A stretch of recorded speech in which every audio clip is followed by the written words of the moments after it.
Nuestro diario vivir está poblado por múltiples acciones.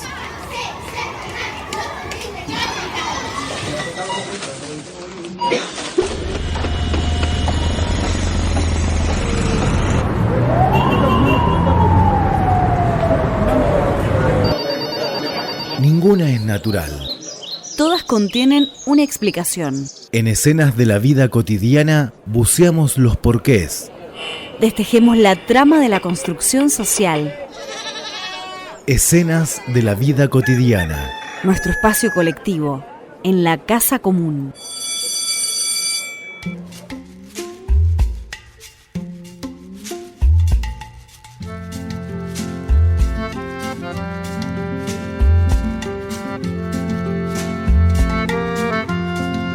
Buenas tardes para todas, para todos. En esta hermosa ciudad de Villa Mercedes iniciamos el programa número 12 de Escenas de la Vida Cotidiana. Hola Cristian, ¿cómo te va? Buenas tardes. Hola Sergio, buenas tardes. Buenas tardes a toda la audiencia.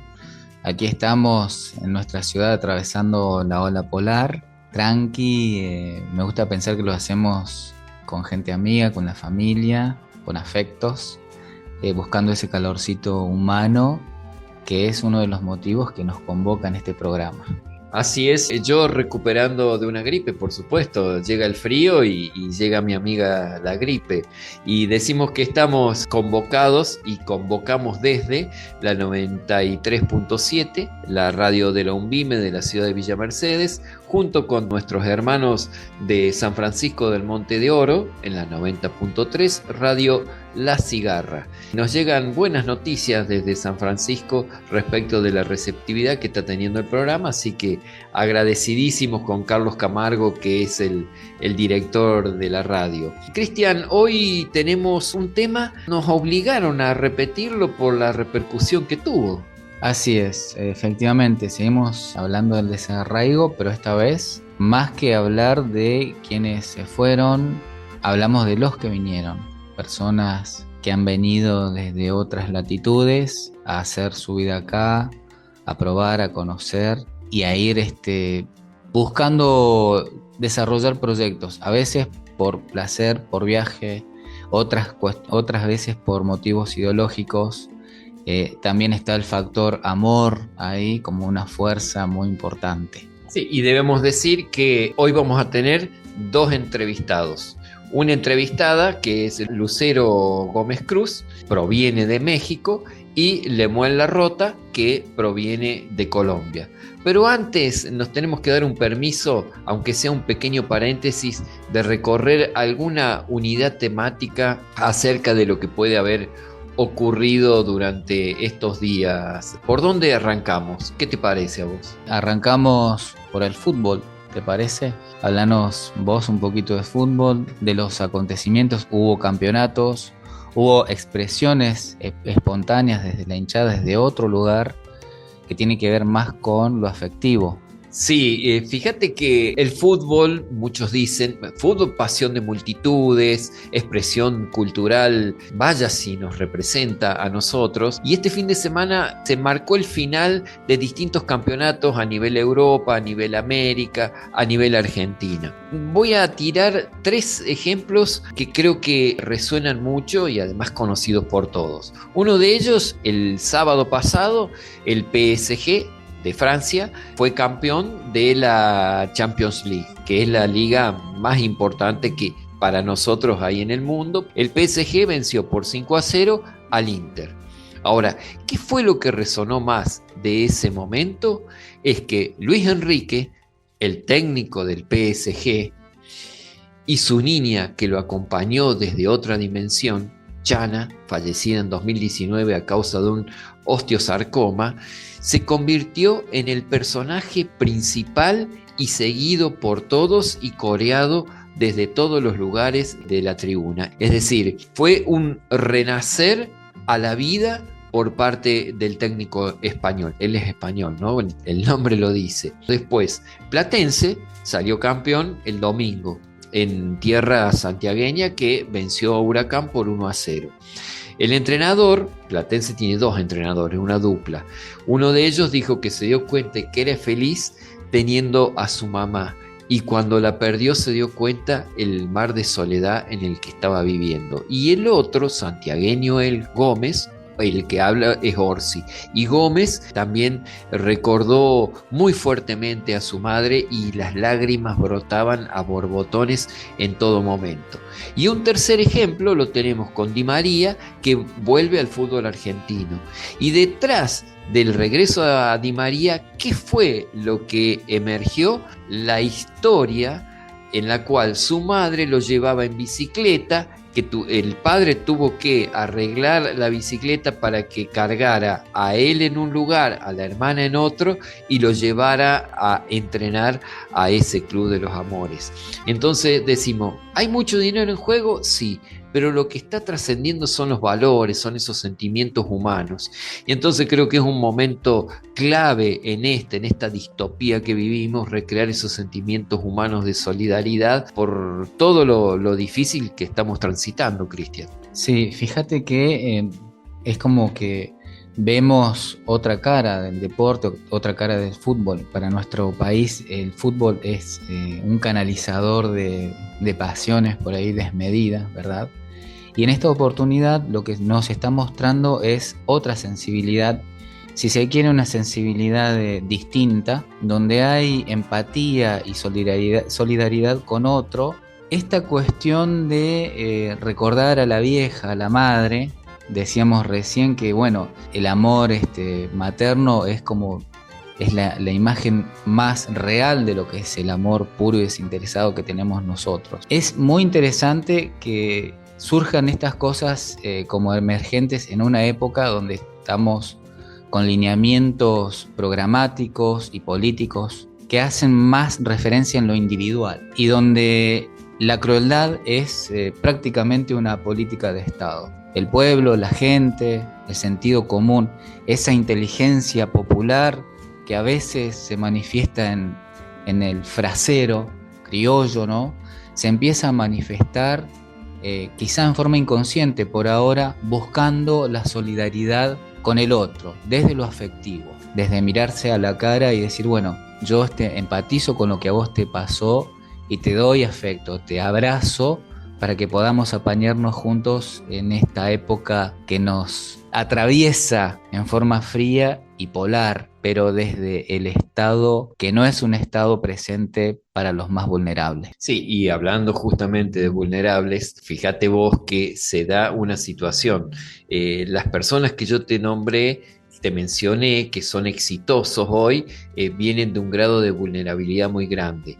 Y este fin de semana o esta semana también se han plasmado hechos de que comunitariamente se sale a apoyar determinadas causas, como por ejemplo la de los trabajadores del Hospital Garrahan, que el Estado está empeñado en disolver, en hacer caer todo eso. Hay toda una sociedad que los está protegiendo. El fin de semana, en la locura que tiene nuestro Lord Mayor presidente, salió a atacar a un niño autista, logró el repudio de la mayor parte de la población. En el caso, fíjate vos, de Platense, se enraizó mucho a la cuestión del Eternauta, esa cuestión de la salida colectiva. ¿Por qué? Porque Platense no tiene ninguna figura rutilante dentro del fútbol argentino, pero en su espíritu de equipo pudo llegar a conquistar el campeonato.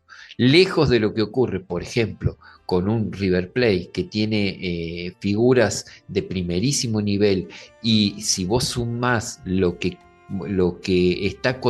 cotiza el equipo de River respecto del Platense, yo creo que cotiza 10 veces más el de River, y sin embargo quedó en el camino.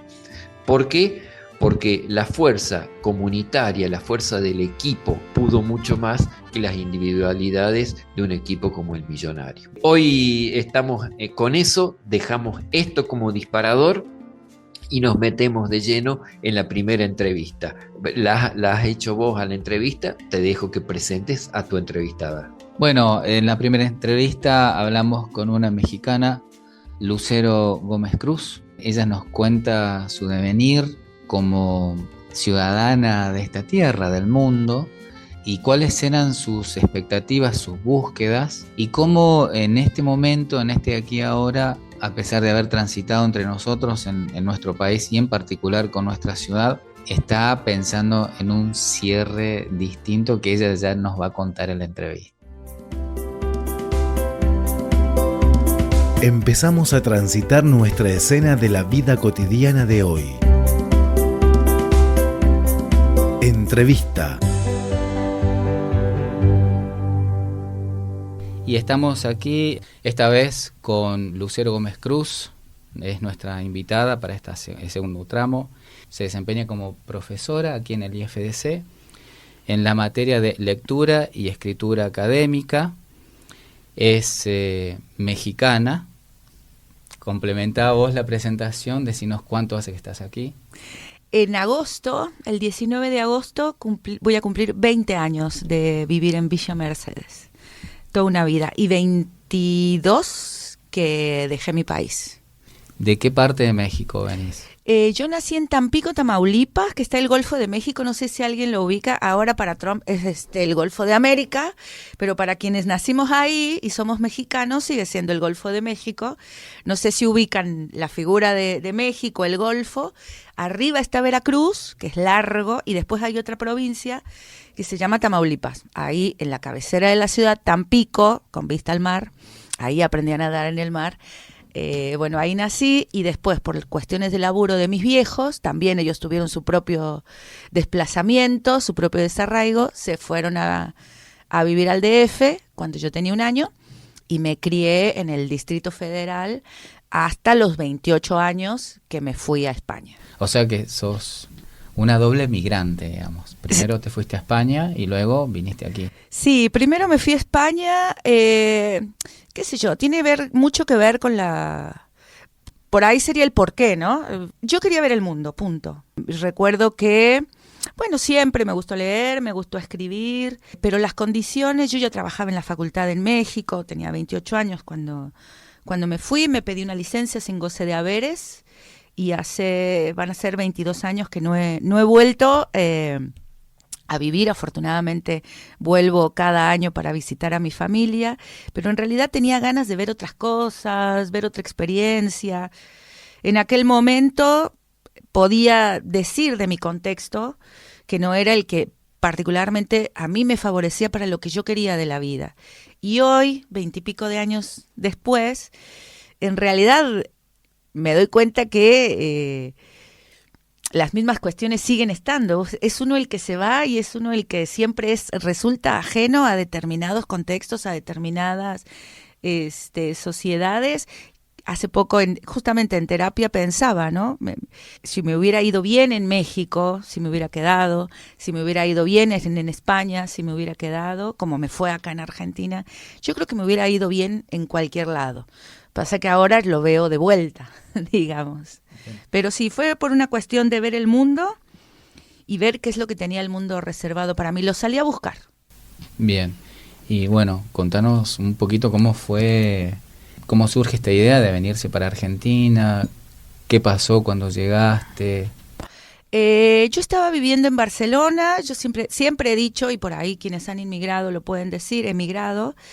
Siempre digo que son 2 años para que vos te asientes en determinado lugar, te asientes en determinados países, que tiene que ver con la cuestión legal, la cuestión de conocer el territorio, el idioma, etcétera, como para que después seas parte de. Yo en Barcelona ya estudiaba catalán, ya trabajaba, ya estudiaba para integrarme, pero como siempre digo, hay una cosa que pasa solamente con esa intensidad una vez en la vida y cuando sos joven, que se llama amor, ¿no? Por suerte solo pasa con esa intensidad de cambiar todo un destino, lo repito, una vez en la vida, y cuando sos joven, por fortuna. Me enamoro por internet, conozco a un caballero que en ese momento, y al día de la fecha lo sigo viendo de esa manera, me dio vuelta la cabeza, como nunca antes y nunca después, y decidí probar suerte. Yo andaba buscando la vida, en realidad, y la vida me sorprendió. Llegué acá a la Argentina, vine por primera vez en noviembre del 2004, me acuerdo muy bien, ustedes por ahí no se acuerdan, bueno, ahora están haciendo un poquito de memoria y van a empezar a recordar, pero siempre decía, imagínate, yo venía de Barcelona y esa Argentina del 2004, noviembre de 2004, rota, era como un contraste bastante fuerte, pero bueno, el amor tiene cara de hereje. Me quedé, volví a Barcelona, terminé los estudios y en agosto del 2005 aterricé en Buenos Aires y el 19 llegué a Villa Mercedes ya con 2 valijas. Siempre digo, llegué con 2 valijas, un puñado de sueños y bueno, y acá hice una vida. Y llegaste a Villa Mercedes, ¿no? Y llegué a Villa Mercedes, sí, es muy particular, muy particular. Encima de venía de 2 grandes ciudades, ¿no? Distrito Federal, después Barcelona, cada una con sus particularidades. Pero a mí Villa Mercedes me pareció un encanto. Claro, de vos no ciudad. pasaste por La Cava, por Buenos Aires. No, viví unos años después en Cava, con quien fue mi esposo. Ya antes había conocido, antes de llegar a Villa Mercedes, porque yo en realidad andaba de paso por la vida, o sea, como te puedo decir que me enamoré, en realidad yo me enamoro de este señor ya estando acá, porque nos conocimos por internet, Claro. ¿sí? Pero Y acá cuaja acá. Claro. Entonces yo tenía todo un programa de, bueno, voy a Mar del Plata, voy a Pinamar, estoy en Buenos Aires, voy a Mendoza, voy a esto, pero llego a Villa Mercedes, me busca en la terminal y no salí nunca más, o sea... Y cuando me fui, cuajó. Y cuando me vuelvo a España, me di cuenta que, esto se los digo así, se me desgarraba el alma al saber que acá se quedaba esa persona que nunca me hizo sentir, que nunca sentí lo que había sentido antes y nunca lo he sentido después. Así que, nada, decidí quedarme, hicimos una hermosa vida. Después él fallece en el 2013, en enero del 2013, por una cirrosis provocada por hepatitis C.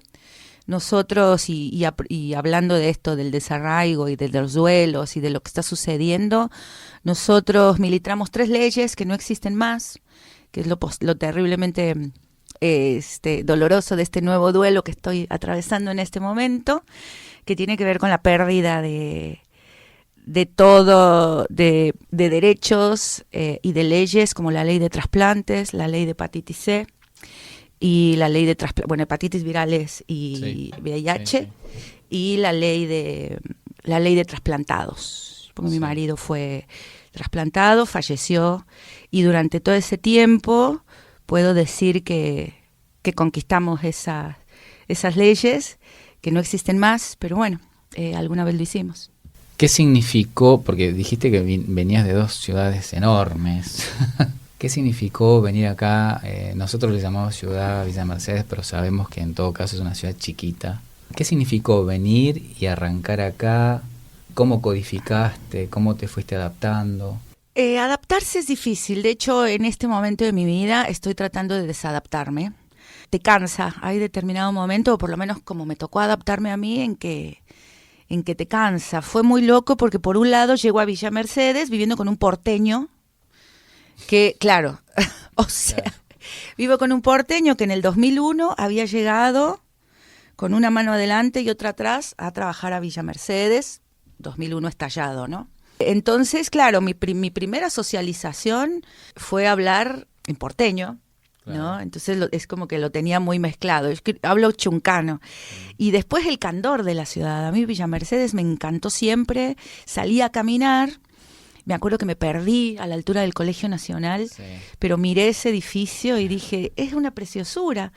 Poder caminar, ¿no? Poder desplazarme, poder tocar el timbre en la casa de un amigo, hacer 10 cuadras para ir a un lugar, 20 cuadras para el otro. Me pareció muy encantadora Villa Mercedes, digamos. Y en todo ese devenir, porque vos viniste con con quien después fue tu marido, ¿cuál era o dónde encontraste aquí en la localidad un grupo contenedor?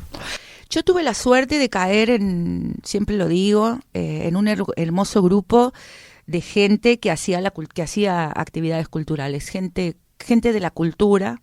Jorge era una persona importante de la cultura, era músico, rockero.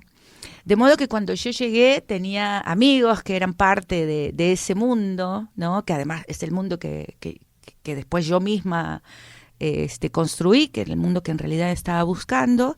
Y nos hicimos de unos muy buenos amigos, pero claro, al principio son tus amigos son los amigos de, hasta que de a poco me acuerdo que siempre eran los amigos de, algunos los conservo todavía. Por ejemplo, estaba amigos con quien acabo de whatsappearme, por ejemplo, estaba la gente de la librería, Carlos Cabrera, Sonia Álvarez, ahí comencé los talleres de literatura para niños, lo que después se convirtió ya en una carrera, gente que me abrió las puertas, Verónica Bailone, Luisa Ceruti, siempre que lo digo, ¿no? El propio Negro Leguizamón, me acuerdo, siempre que lo digo le voy a agradecer, Patricio Torne, porque me abrieron los micrófonos, me abrieron la posibilidad, me abrieron la confianza.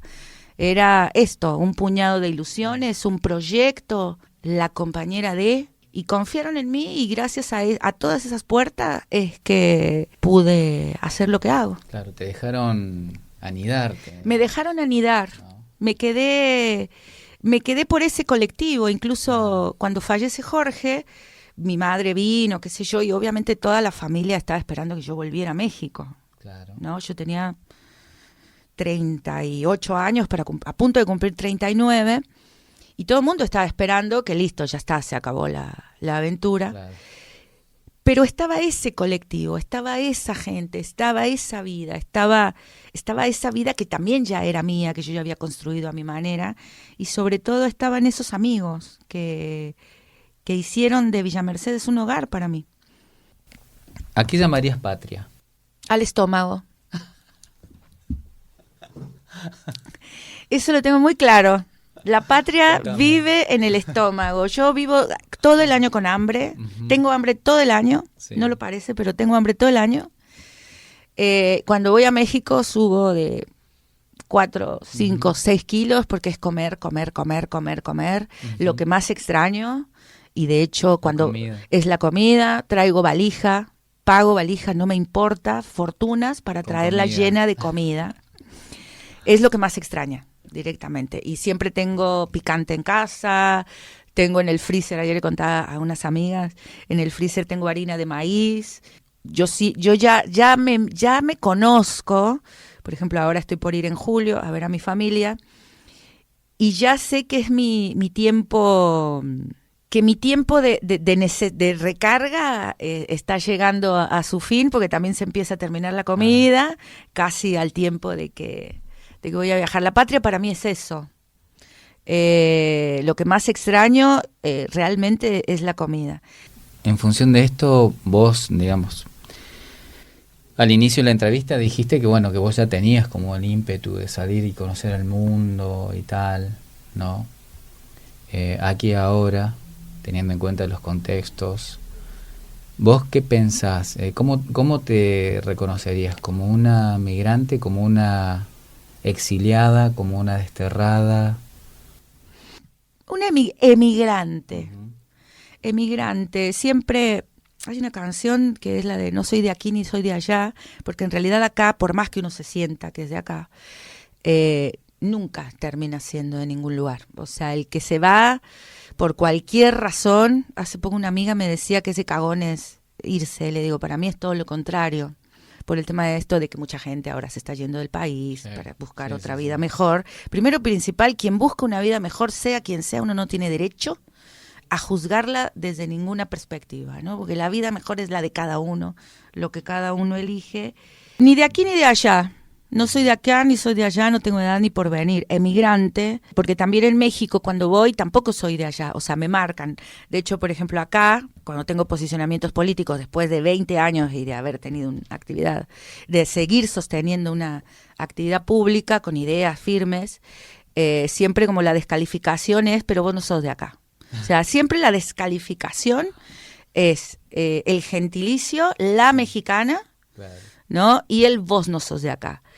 Y al mismo tiempo en México, cuando voy y opino, te dicen, pero vos qué haces si vos no vivís acá. Entonces terminás siendo de Literalmente terminás no soy ni siendo aquí, de, ni de- de de- allá, de claro. ningún lugar. Exactamente. Y además a mí me pasa la característica, por eso te digo, soy emigrante, porque él también, al no tener una pareja estable, al no haber tenido hijos, al no haber echado las raíces que se supone que toda persona tiene que hacer, o la mayoría de las personas, establecerse. Me acuerdo que cuando me tuve la suerte de construirme la casa con el Procrear, van a saltar todos ahora. ¿Cómo una mexicana se hizo la casa? Me acuerdo que alguien me dijo que ya había echado raíces y le dije que no, que en realidad me había construido un nido. Es muy distinto. Es muy distinto. Es muy distinto. Entonces, cada uno emigra por distintas razones. En mi caso, quería ver el mundo, quería ver si se podía vivir de otra manera, no ni siquiera una manera grandilocuente, sino intentar vivir de la manera que a mí se me acomodara, la manera en la que yo quería. Por eso te decía que acá me sentí una más. Porque Argentina, hasta hace año y pico, era el país, realmente el país de la libertad, ¿no? Después pasó lo que pasó. Después pasó lo que pasó. ¿Podemos decir que tenés como raíces más amplias? Sí, me veo como alguien que va y viene. Y que puede ir a otro lado. Sí, que me puede ir a otro lado. De hecho, por ejemplo, ahora uno de los temas que me están rondando es volver a México, justamente. Sí, contanos. ¿No? Todavía falta, digamos. Yo nunca pensé que me iba a ir. Yo dije que acá me iban a enterrar, que iba a ser mi vida acá. Pero viste cómo la vida cambia.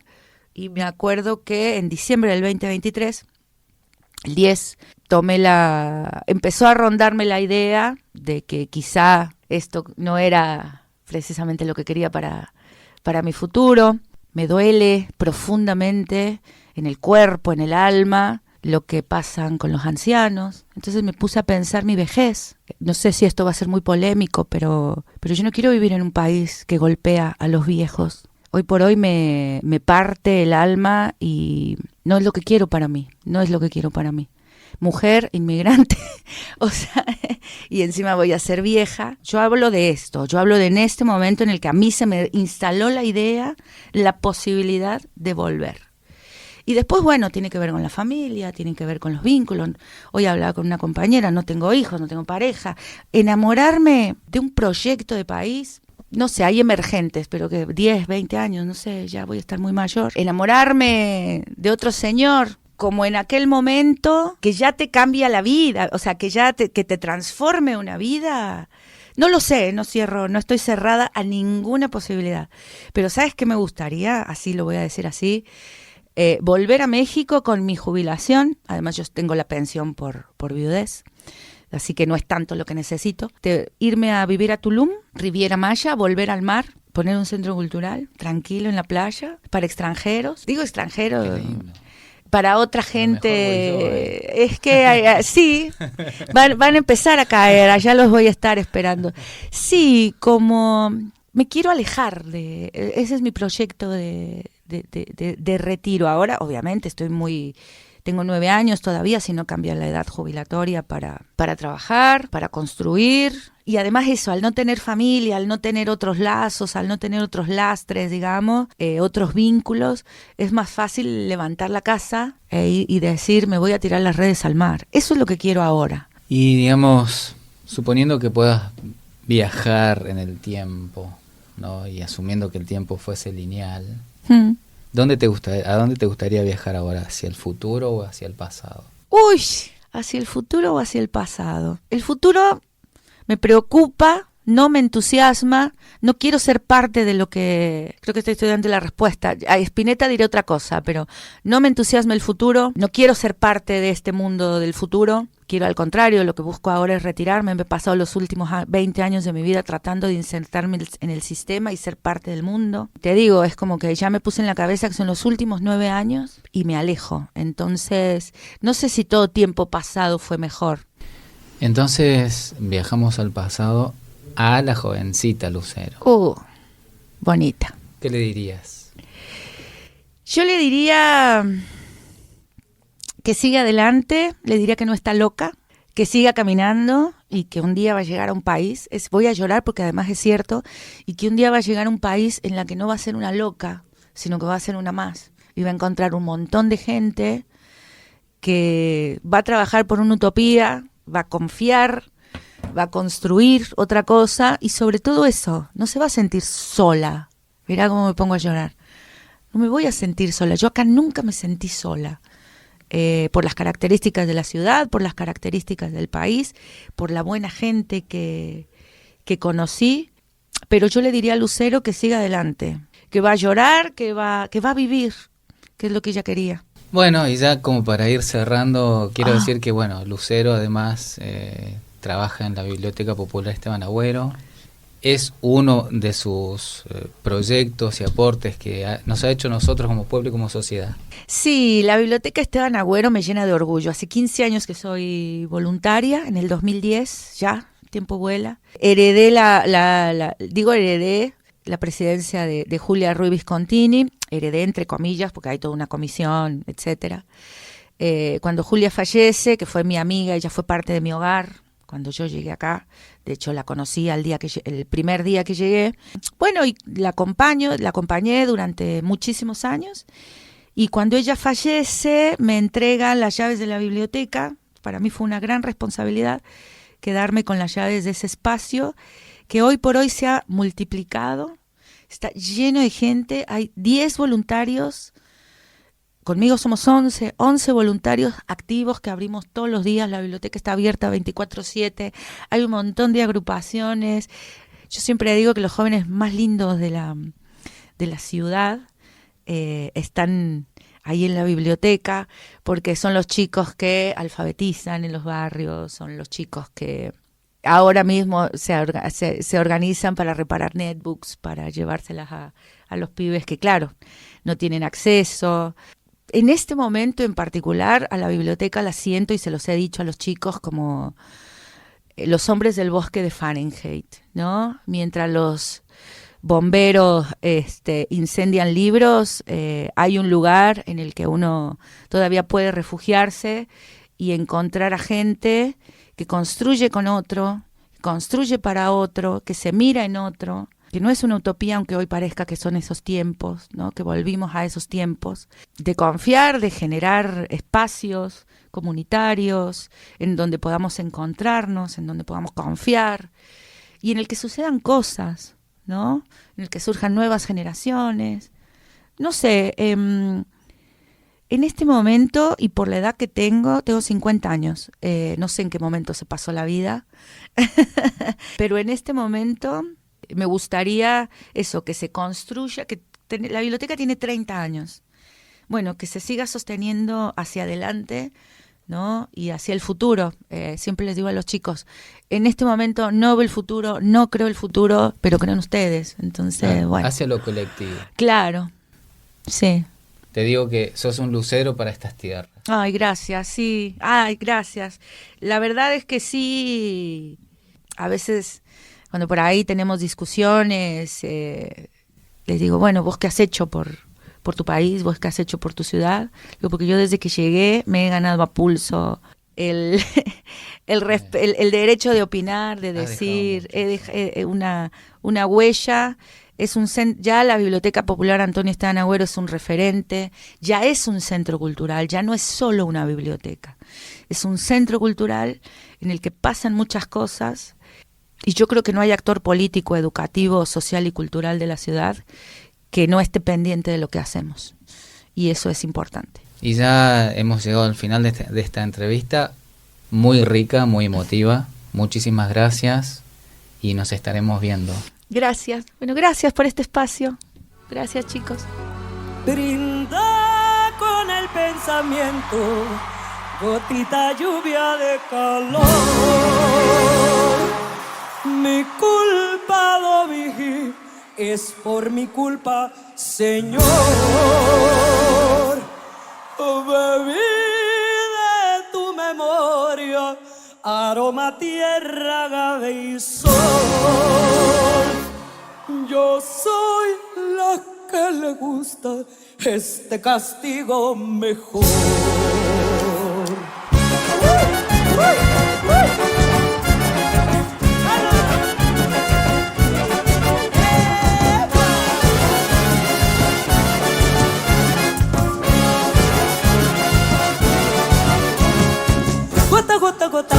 de mezcal, gota, gota, gota, gotita de mezcal. Ay. Gota, gota, gota, gotita de mezcal, gota, gota, gota, gotita de mezcal. Dicen que tomando pierdes la cabeza y el dinero. Dicen que tomando pierdes la cabeza y el dinero. Pero a mí me crece el pecho con ese mezcal del bueno. Pero a mí me crece el pecho con ese mezcal del bueno. Como toca la barrica, ve su cielo de Oaxaca. Como toca la barrica, ve su cielo de Oaxaca. Como pinta el mezcalito, gusanito de tu boca. Como pinta el mezcalito, gusanito de tu boca. Cantaba Llorón, tanto mezcal, tanto llorar. Cantaba Llorón, tanto mezcal, tanto llorar. De pechuga mezcalito, mezcalito de maguey. A todo mal mezcalito, para todo bien también. De pechuga mezcalito, mezcalito de maguey. A todo mal mezcalito, para todo bien también. ¡Uy! ¡Uy! ¡Uy! ¿Qué pasa, mi México DF?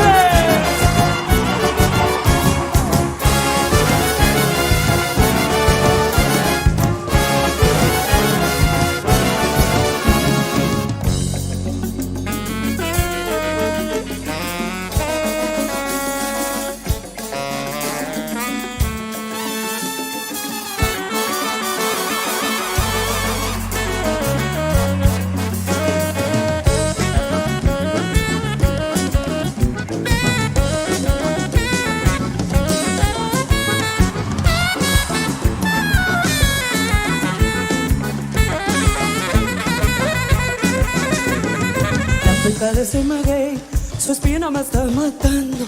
La penca de ese maguey, su espina me está matando. Acércate, chaparrín, que esta lumbre está quemando. Acércate, chaparrín, que esta lumbre está quemando. Barricada el palo santo del gusano de espadín. Barricada el palo santo del gusano de espadín. Son añejas tus gotitas del sabor que yo viví. Son añejas tus gotitas del sabor que yo viví. Cantaba Llorón, cantaba Llorón, tanto llorar.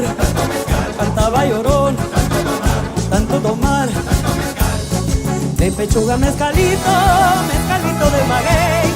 A todo mal mezcalito, para todo bien también. De pechuga mezcalito, mezcalito de maguey. A todo mal mezcalito, para todo bien también. Cantaba Llorón, tanto llorar. Cantaba Llorón, tanto llorar. Cantaba Llorón, tanto llorar. Cantaba Llorón, tanto llorar. Gota, gota, gota, gotita de mezcal. Gota, gota, gota, gotita de mezcal. Gota, gota, gota, gotita de mezcal. Gota, gota, gota, gotita de mezcal. Gota, gota, gota, gotita de mezcal. Gota, gota, gota, gotita de mezcal. Escenas de la vida cotidiana.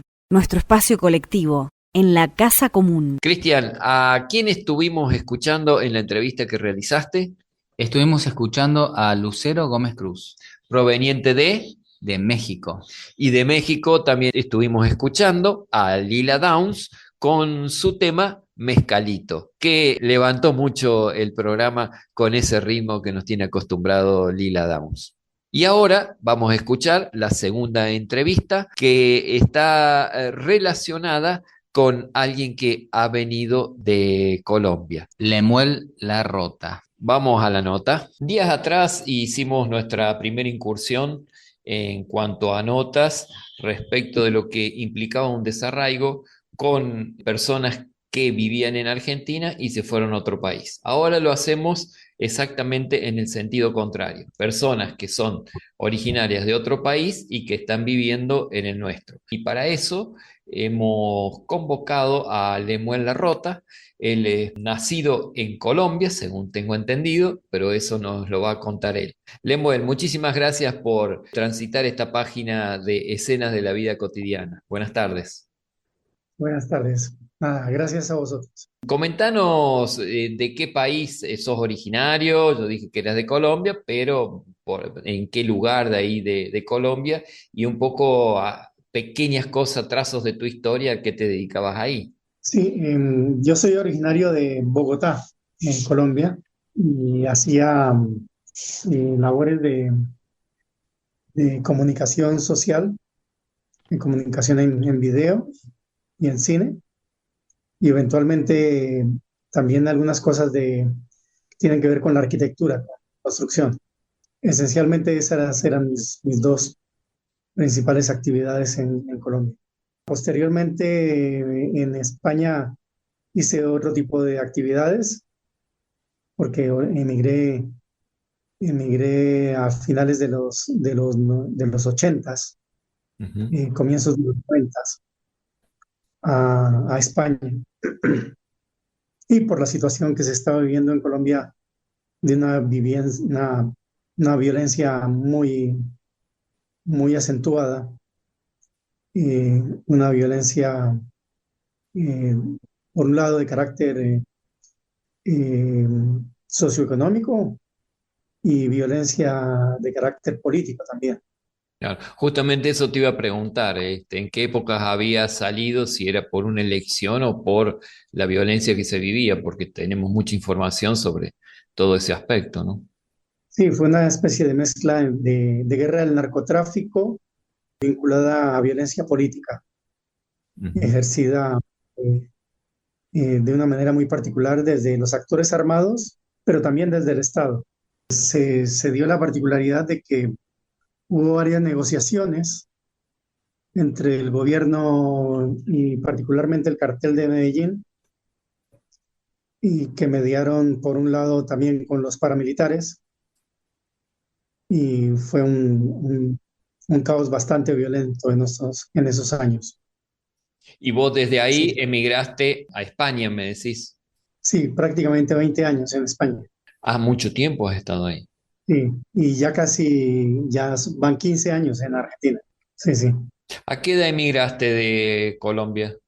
Y la primera vez que me tocó salir, tenía 23 años. Me tocó salir forzosamente. Y luego regresé en varios periodos y finalmente la salida más definitiva fue a finales de los 80s, año 90. Y desde España, la estadía esa de 20 años en España, después te viniste directo acá a la Argentina o estuviste andando por otros lugares. No, estuve un periodo de prácticamente un año y medio en Colombia y luego volví a salir de Colombia Ujú. con alguna intermitencia, pero me tocó volver a salir otra vez. ¿Y por qué llegaste acá a la Argentina? ¿Motivado por alguna cuestión de lo que era tu trabajo profesional? No, la venida a la Argentina fue porque conocí a María Inés en el Paraguay, Ujú. en un encuentro de menonitas. Y yo estaba en el Paraguay, un poco investigando la labor que hacían los menonitas a nivel agrícola y a nivel de producción económica, todo visto desde el entorno de los menonitas desde una perspectiva anabautista de la no violencia. Los anabautistas tienen una tradición de no violencia que viene desde el siglo XVI. Y quería ver un poco su perspectiva desde la vinculación con el agro y la organización social que mantienen ellos y su manera de trabajar la tierra y demás, aparte de su manera de organizarse. ¿Y eso lo hacías en función de la comunicación que vos estabas ejerciendo o era simplemente por curiosidad respecto de ese tipo de producción o de vivencia en definitiva?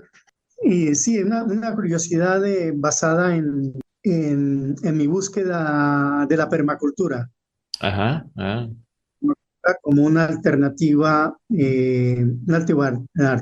revolucionaria, llamémosla de alguna manera, no violenta y de otra opción de desarrollo diferente al desarrollo megaurbano y concentrador de la riqueza y depredador del medio ambiente. Háblanos un Entonces, poquito de lo que implica la permacultura, porque es muy poco conocido eso. sí, en general la permacultura lo que procura es que el planeta sea permanente, o sea, que nuestras actividades en el planeta sean lo menos agresivas posibles con el planeta y que permitan que los ecosistemas y en general se pueda recuperar de nuestras actividades humanas y de alguna manera que las futuras generaciones tengan algún tipo de garantía de permanencia planetaria. O sea, tal como estamos metidos en este modelo mega urbano de desarrollo, se han hecho cálculos que necesitamos entre 4 y 6 planetas para hacer viable este modelo mega urbano de desarrollo. Tal cual. Y los más pesimistas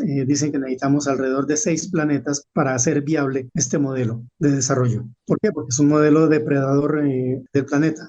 Es un modelo que los recursos naturales prácticamente están agotándose de esta manera depredadora de desarrollo, de crecimiento económico sostenible, queda muy poco. El crecimiento económico permanente es depredador del planeta. En este momento estaríamos abocados, si fuéramos realistas, tendríamos que estar abocados a un decrecimiento del modelo económico para no seguir depredando el planeta de esta manera. Con lo cual haría falta una gran crisis del capitalismo, en definitiva, ¿no? Que ya está cocinándose esa crisis. ¿Con qué señales, Lemuel? Por ejemplo, las grandes multinacionales del petróleo han dejado de hacer exploración y prospección petrolera porque no ven rentable con los recursos de petróleo que ya hay en el planeta en este momento. O sea, en este momento han suspendido desde hace unos 10 años, han ido suspendiendo su inversión económica en prospección y en exploración petrolífera. Y el único petróleo que hay viable en este momento en el planeta son petróleos muy densos y que tienen una dificultad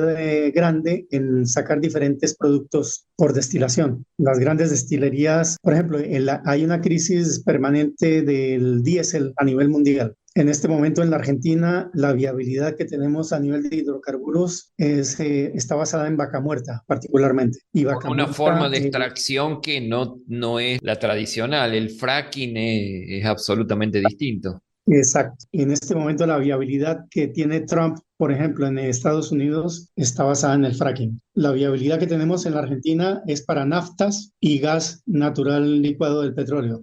Volvamos al tema de la permacultura y a Sí. su vez después con el tema de la migración, porque fue el tema que nos ha convocado. Me apasiona lo que estás comentando, te digo. Vos viniste acá a la Argentina porque dijiste, conociste a marines. ¿Pudieron plasmar algo del tema permacultura en el grupo familiar?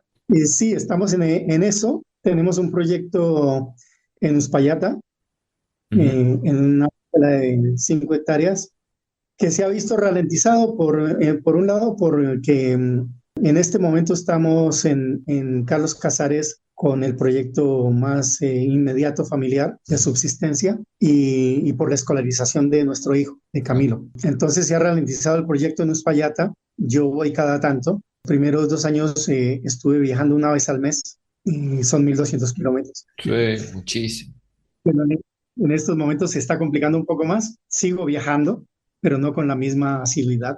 El proyecto se ha visto ralentizado desde ese punto de vista. La idea es seguir con el proyecto porque nos parece vital y fundamental. Lo que yo veo de viabilidad es de pequeñas comunidades semiurbanas o campesinas que sean relativamente autosuficientes, que consuman relativamente poca energía y que todo lo que consuman se produzca en la zona. Si bien esas comunidades no pueden ser totalmente independientes de recursos que se produzcan en otros lados del planeta, es procurar consumir lo mínimo de esos productos y producir lo máximo de la zona cercana al sitio de habitabilidad. Y yendo a la parte migración, resulta inevitable realizar comparaciones entre lo que es tu país de origen o lo que vos viviste como país de origen y el adoptivo. Tenés 2 países adoptivos, España por un lado, Argentina por el otro. ¿Qué es lo convocante, socialmente hablando, de esta tierra argentina, más allá de tu chiquito grupo familiar? ¿Qué te atrae de acá? Bueno, la verdad, en general, la gente es muy solidaria, en general.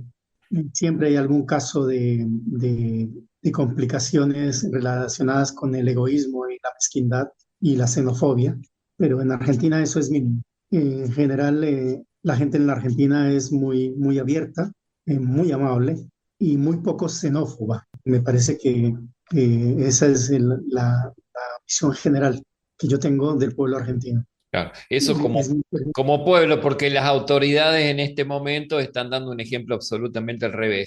Y te pregunto al revés, ¿qué es lo que a vos te disgusta o te genera un obstáculo para poder integrarte totalmente respecto de la sociedad con la cual estás conviviendo?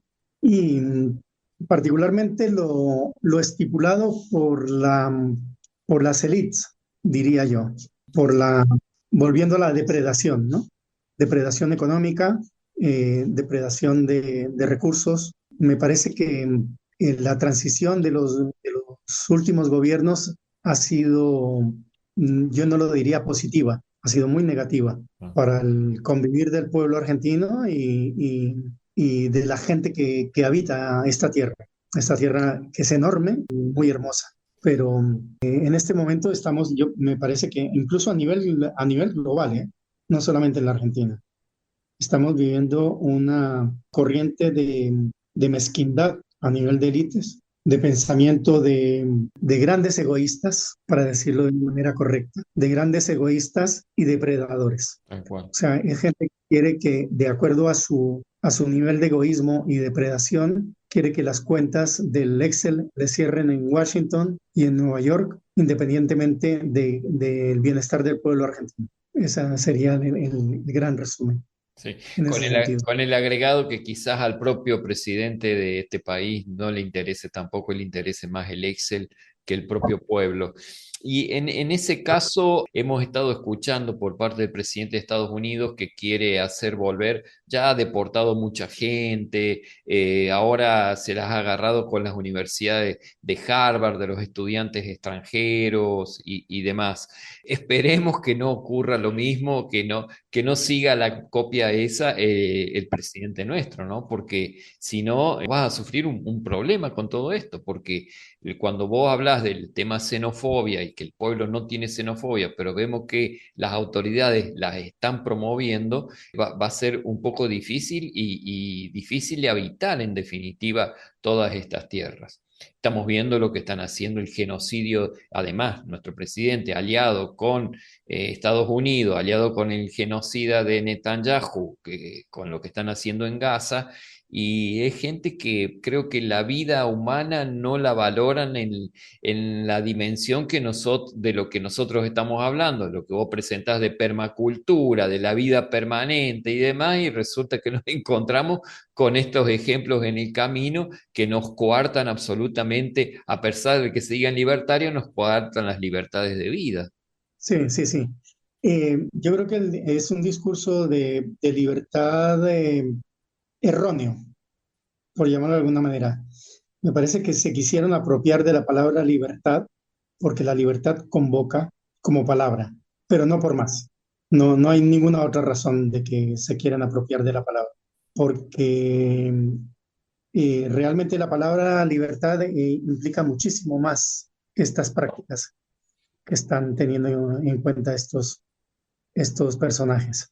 Y creo que estamos metidos en una jaula geopolítica, una jaula instaurada en esta parte del planeta como patio trasero desde hace muchísimos años de los Estados Unidos con la doctrina Monroe, que ya lleva más de 100 años, y que sería interesante recuperar el sentido de independencia de América Latina y de la patria grande de América Latina, que sería interesante recuperar pensamientos un poco, hablando de la Argentina, por ejemplo, pensamientos un poco a nivel económico como de Previch, que yo no estoy plenamente de acuerdo con todos sus planteamientos económicos, pero de alguna manera pensaba en una independencia y de producir y usar lo nuestro, de producir lo nuestro y usar lo nuestro con nuestros recursos, con nuestra industria,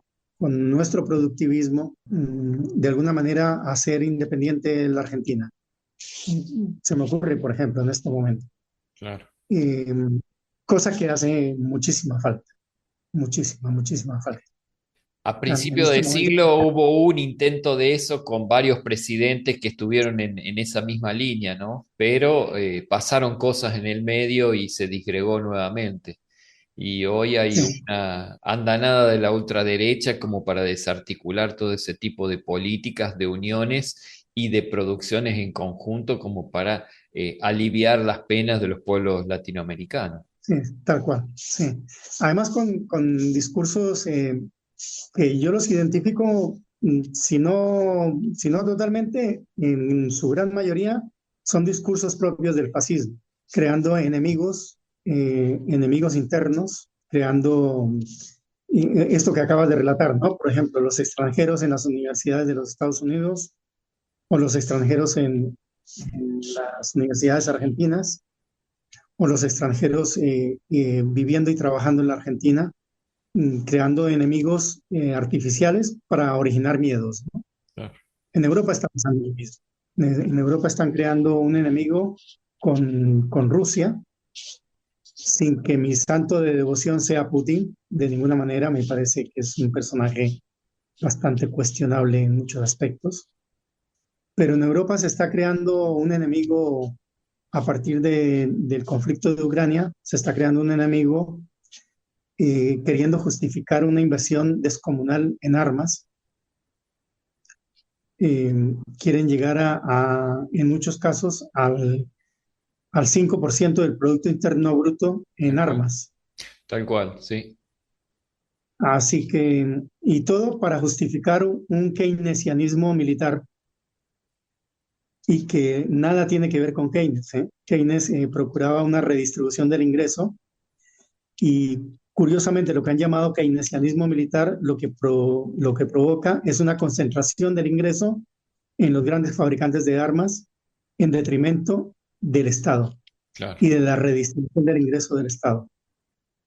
Claro, Así que y el otro enemigo que están buscando en Europa es justamente los migrantes de África, de Asia, y otros de Latinoamérica, ¿no? Toda la parte sur, digamos, el sur global, que le auxilia en un montón de tareas y demás, y sin embargo se está condenando todo eso.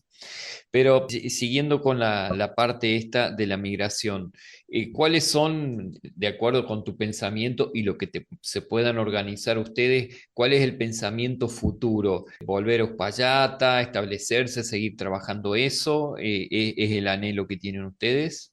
por un lado mi anhelo, sí, mi anhelo personal es no abandonarlo de Uspallata, volver a hacerla productiva, la parcela, reactivar la construcción de los invernaderos, Ujú. porque allí la amplitud térmica es muy grande. Tenemos en invierno noches de 20 bajo cero algunos días. Claro. Entonces los invernaderos tienen que ser soterrados, tienen que ir más o menos un metro y medio bajo tierra. Pero sí, la idea es continuar con eso, pero incluso aquí mismo en Casares, hacer una pequeña parcela de prácticamente una hectárea y media, hacerla productiva de Ujú. manera ecológica y biosustentable. Y en la casita que estamos reparando e implementando también aquí en Casares, hacer pequeños cultivos, uno de ellos la espirulina, por ejemplo, que es Ujú. muy rentable. Y va a ser el superalimento del futuro, entre otras cosas. Y buscar la vuelta de producir energías alternativas a nivel local, a pequeña escala, Ujú. porque la independencia energética es otro tema fundamental, todo este aspecto a nivel de revolución social, que es una revolución no violenta, que es fundamental asumirlo desde esa perspectiva. Es una revolución que procura otro modelo de desarrollo que haga permanente el planeta. Claro.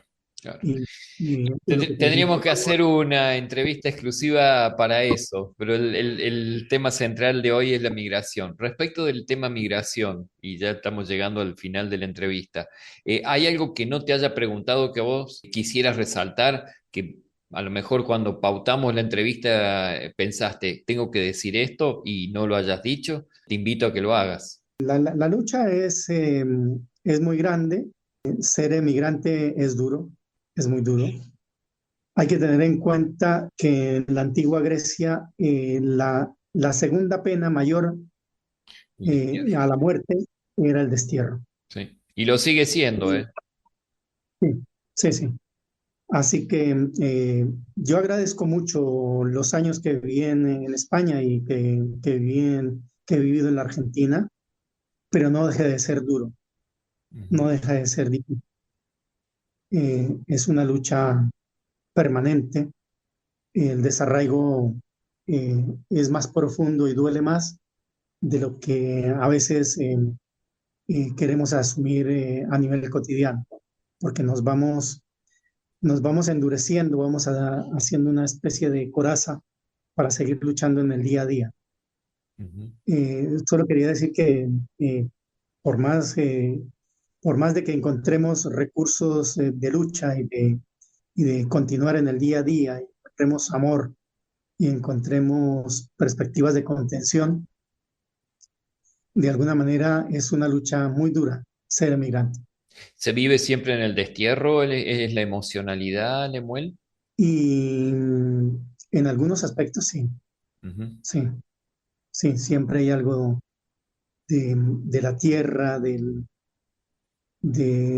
lo que uno mamó de niño, de lo que uno disfrutó, que, que se echa en falta, y se echa en falta las costumbres, los dichos, la comida, lo que es la matria, ¿no?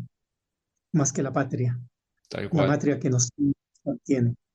tal cual. Eh, eh, sí, o sea, pues sí, para concluir, algo que quisiera añadir es eso, no es fácil ser emigrante. Bueno, muchísimas gracias, Lemuel, por haberte abierto de corazón y de razón a esta escena de la vida cotidiana. Ha sido muy valioso tu aporte y quizás digamos, te citaremos nuevamente como para hablar de esa permacultura porque es algo más que interesante e implica la continuidad de la vida dentro del propio planeta. Así que muchísimas gracias. Sí, ¿no? Y a nivel colectivo, a nivel de los, porque somos un bicho gregario, somos un bicho que sobrevive en comunidad. Y a ese nivel me parece importante, importante asumirla desde esa perspectiva comunitaria. ¿Quiénes hacemos escenas de la vida cotidiana? Producción y conducción, Cristian Jiménez y Sergio Garis. Mesa de redacción, María Inés Alman Bornes, Cristian Jiménez, Alejandro Flores y Sergio Garis. Estética de audio, Walter Miranda y Vilma Ruiz. Controles técnicos, Sebastián Agüero.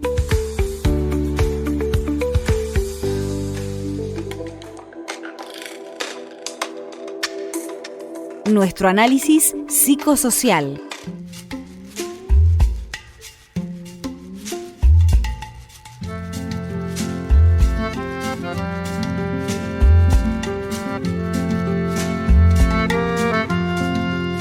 Iniciando el último segmento de Escenas de la Vida Cotidiana, dedicamos esta parte a charlar un poco acerca de las entrevistas que tuvimos, acerca de un análisis, un pretencioso análisis psicosocial que solemos realizar. Al menos tiramos algunas puntas como para que nuestros oyentes, nuestra oyentada, empiece a discernir por sí misma qué ha escuchado y cómo lo puede ver. Pero nosotros algún atrevimiento hacemos en todo esto. Y en ese atrevimiento, Cristian, ¿qué te ha dejado la entrevista que has realizado con Lucero? Estaba pensando en lo rico y lo importante que es para un país tener inmigrantes, ¿verdad? Porque el inmigrante no solamente viene con una valija y con sueños y con anhelos para conocer, sueños para realizar, sino que además trae todo su argot cultural que nos termina a nosotros nutriendo como pueblo. Creo que claramente lo dijo Lucero, todo lo que ella ha aportado a nuestra ciudad con su distinta militancia, para mí eso es militancia. También lo considero por parte de Lemuel, traer toda esa capacidad de acción, toda esa capacidad de transformación y todos esos conocimientos para compartir, buscando transformar la realidad para todo el colectivo, y en este caso, ese colectivo es nuestro propio país y nuestra propia comunidad. Así que muy agradecido por sus aportes, muy agradecido porque además, por ejemplo, México fue un país que en los años negros de la dictadura recibió a muchos argentinos y los protegió, y más allá del folclore futbolero y de las rivalidades que puedan existir, es una nación que quiere y respeta a nuestro país, y nosotros debemos retribuir de igual manera.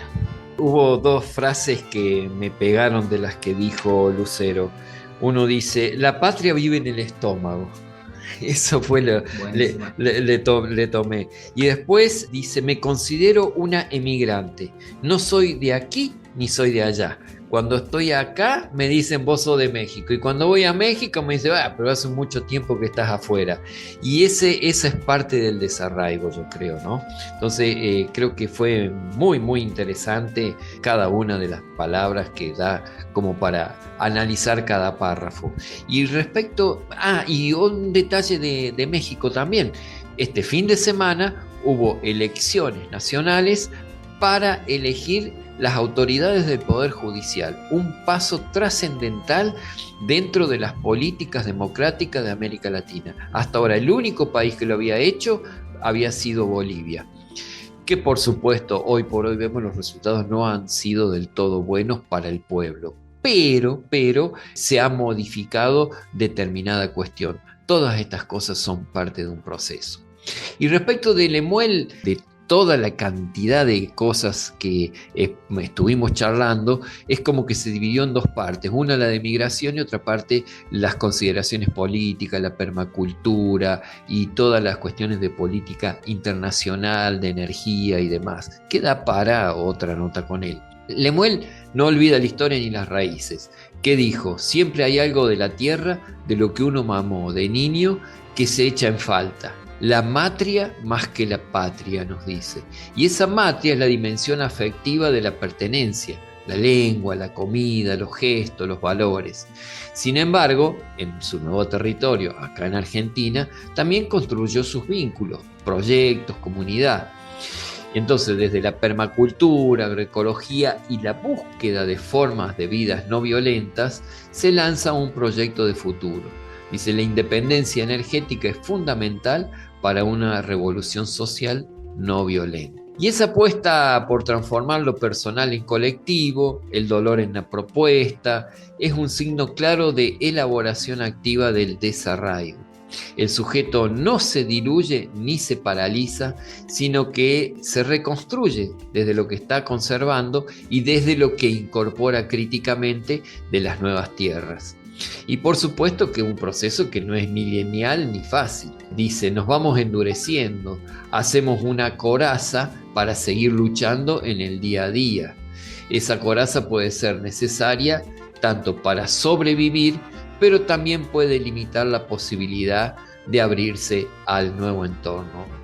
Hay un juego de tensiones permanente en todo esto. Un poco a modo así de conclusión, me deja que el testimonio encarga una adaptación activa a la realidad, pero con momentos de ambivalencia, de nostalgia, de lucha interna.